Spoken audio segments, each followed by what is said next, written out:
We are talking about money, and last week we looked at developing a biblical perspective of money in general. This week I want to try and answer the question, how much should you give? The management of our physical assets, of all of our assets, is a theme that runs throughout Scripture because God made us in His image, and part of that image-bearing responsibility is to be a steward of God's resources.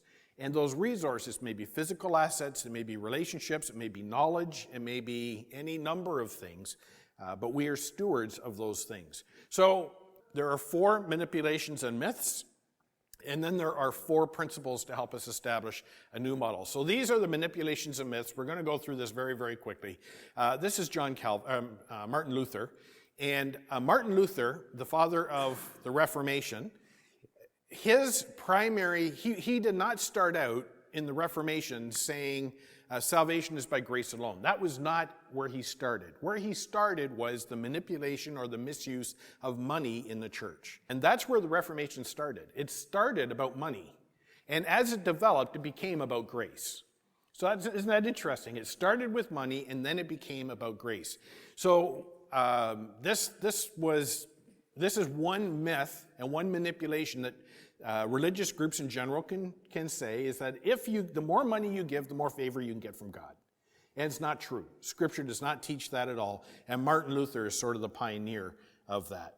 The second manipulation is the idea that you can not outgive God, so give as much as you can. Because it becomes a cycle then. The more you give, the more God will give you. And the more you give, the more God will give you. And you ought to give in order to get. Now, it is absolutely true that we cannot outgive God because obviously He's God. But that is not our motivation for giving. We do not give to get. We give because we are practicing our stewardship. The third myth here, and you may be surprised at this, is that you owe 10% to God. That this is what was paid in the Old Testament, and you owe the church 10%. So if you're here today, you owe 10%. Now there's a problem with this, several problems with this. Let me just highlight them briefly. First of all, in the Old Testament, there are actually 3 tithes, not 1. So you either owe 27% if you calculate each tithe on what's left over after you've given, or 30% if you calculate it on your starting number. The second problem is, in our day, the debate would be, is it on my gross salary or my net salary? Pastors would say gross salary, parishioners would say net salary. And then the third problem is, this is an expression of a giving practice established in the Old Testament law to support the structures of the temple, and yet in Galatians chapter 5, Paul says we are free from all of that in the law. So then what's with the 10%? We're going to answer that in just a little bit. And the final myth is that we can rob God. And I have heard this, Malachi chapter 5, I believe it is, chapter 3, Malachi 3:8, would you rob God? And I've heard that text used over and over again in a manipulation to get more money out of God's people. And that's not what that text is saying. So 4 principles to developing this new model. The first one is that as we consider the stuff that God has given us, and unfortunately we immediately go to physical things, but so I want us to think in terms of stewardship. As we consider the stewardship of the resources God has given us, and that may be, obviously it does include physical assets, but it also includes our life experience and our relationships and our knowledge and other resources that God has given to us. We have to consider that the purpose God gives us those things is to facilitate our worship for Him. The reason God gives us resources, in whatever form it may be, is so that we can facilitate worship of Him. And there were a whole bunch of offerings, different types of offerings. Some of them were for sin, some of them were for thankfulness, some of them were for the birth of a child, some of them were for a wedding, all kinds of offerings. But the common denominator between an offering was that first it was proclaimed. So when you brought your offering in the Old Testament and you were bringing, let's say, a thank offering, you would bring that and you would make a proclamation, or the priest would make a proclamation, that I'm here to give thanks to God because He has and then you fill in the blank. He's given us a new son, or he's allowed me to buy a house, or I have been married, or whatever. But for this blessing of God, I am now offering or expressing my worship and loyalty to God by giving an offering. The second thing is the offerings were generally communal in that they were shared. Some of it would have been put on the altar depending on the sacrifice and maybe burnt, but these offerings were public and they were communal. It wasn't just me bringing my little, whatever and slipping it in and hoping nobody didn't notice. It was a proclamation. So as we think about giving and being stewards, we need to think that as I steward God's resources, it's an opportunity to proclaim the goodness of God and to worship him, not just here and not just by putting something in an offering basket as it passes around, but Monday to Saturday in the rest of my life as I engage with the people that God has brought into my sphere of influence. So taking a colleague for lunch to build a relationship can be an act of worship, and that's part of good stewardship.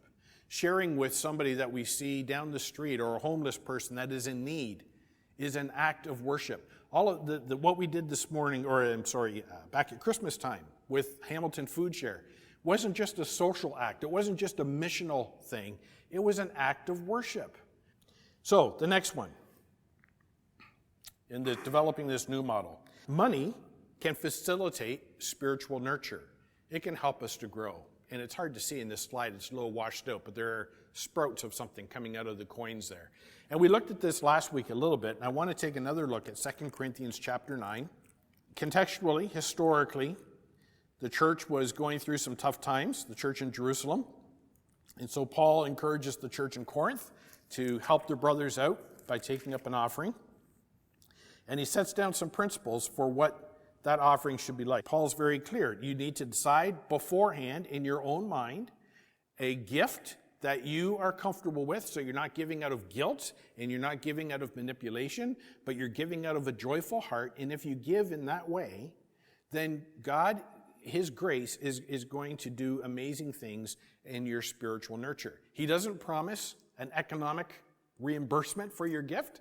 He promises that the grace of God will continue to work. And what I think he's saying is, as you practice a good stewardship, it is healthy for your spiritual nurture because it changes your perspective. The fourth one in developing this new model, and this thing, I really struggle, as you know, coming up with graphics sometimes for these is a bit of a challenge. So this is supposed to be a barometer, okay, measuring over time the barometric pressure. But whatever it is, it's a measuring instrument that allows us to consider how things are developing over time. And the third principle is that money sharpens our focus, orders our priorities, and intensifies our pursuits. And over time, good stewardship allows us to see how the hand of God is working and how the opportunities that we have to serve him. And again, we're not talking just about money, okay? Let's keep a broad perspective here on stewardship, including all of the resources God has given to us, relationships and knowledge and life experience, all of it. In chapter 2, Solomon, starting at verse 22, says this: "What does a man get for all the toil and anxious striving with which he labors under the sun?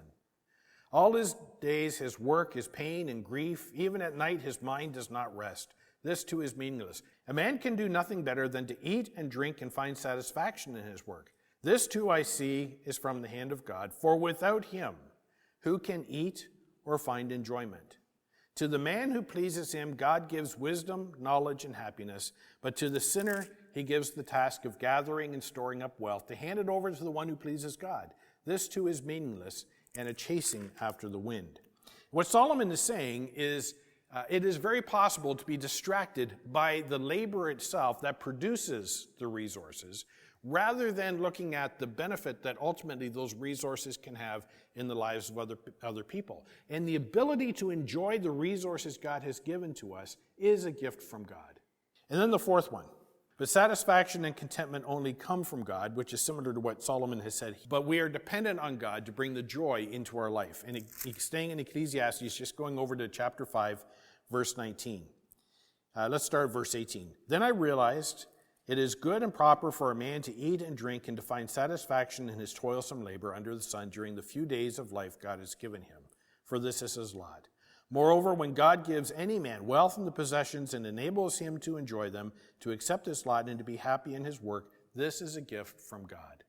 So being wealthy and having resources and having the opportunity to steward God's resources is something that should bring us joy.